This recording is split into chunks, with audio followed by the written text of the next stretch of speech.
Hi guys, magandang umaga sa inyong lahat. Narito na naman ako, inyong kaibigan sa Buddha Woods Vlog. Ayan. Mamaya-maya guys, kukunin natin ang mga malalaki ng kalamansi guys. Oh. Ayan na mo, lalaki na. Maya-maya guys, mayroon nang mapipili. At doon din sa kabila guys, kukunin natin. Bago ang lahat, huwag kalimutan i-share and like and comment. At mag-subscribe dito sa ating YouTube channel, Buddha Woods Vlog. Ayan. Ano tayo ngayon? Hello guys, magandang hapon. Ayan, nandito na tayo guys. Magtatanim o magpupunta tayo ng mga atin ng mga bagong tinanim ko. Binili ko nga buto o mga seeds. Ayan. Prepare tayo guys sa ating pagtataniman. Pero may mga na yan guys. May mga lupa na yan nga binilagay ko. Yung mga lupa na yan guys ay galing sa aming mga manok. Mataga na kumbaga sa yung mga kanilang ipot. Tapos nakabilad sa araw yung naging lupa na sila. Naging lupa na sila guys. Yan natataniman natin, pupunlaan natin para maganda ang tubo. At mamaya-maya guys, tayo, kukunin ko yung bunga ng ampalaya bago tayo mag-spray. Kasi mayroon lang nagsitubo yung mga binaba ko na sa lupa. Yung aking mga dating, nauna na ampalaya na seedling ay medyo may pinagkainan guys ng yung mga insekto. Kaya kailangan mag-spray tayo. Yung mga naman guys, mga naman itong mga spray natin, hindi naman to sabihin mga nga pang spray talaga nga hindi maganda.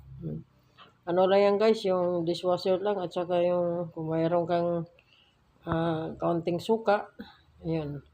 Ihalo mo yan guys, yun ang yan ang i-spray natin. Dishwasher lang at saka suka. Yun lang ipang-spray. Yan napunla na tayo guys. Mayroon pa tayong lalagyan na lupa. Lima pa yan guys.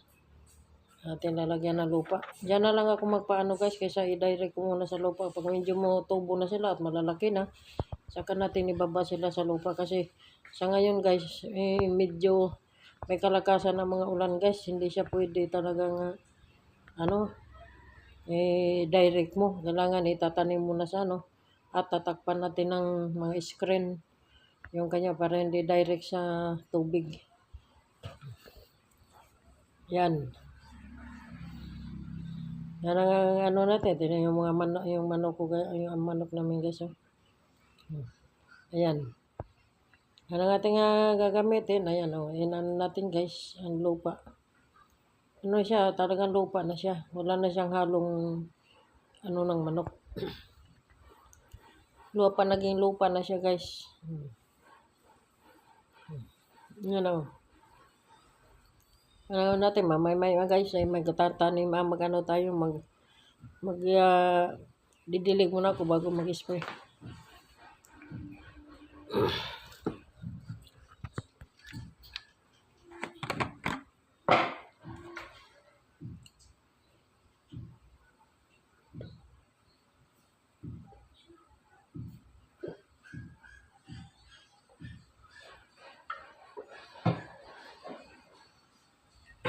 Kaya, kamusta na pala kayo sa aking mga followers? Luzon, ng Visayas at Mindanao. Ay, followers, yung aking mga subscriber.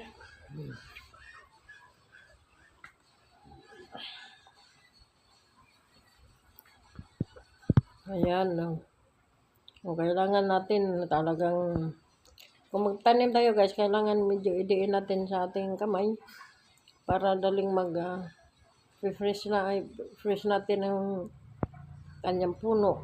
Ating bawa yung lupa. Ilagay natin ang buto. Tapos sabak-sabak i-fresh para dali siyang tumubo guys. Yan, tingnan.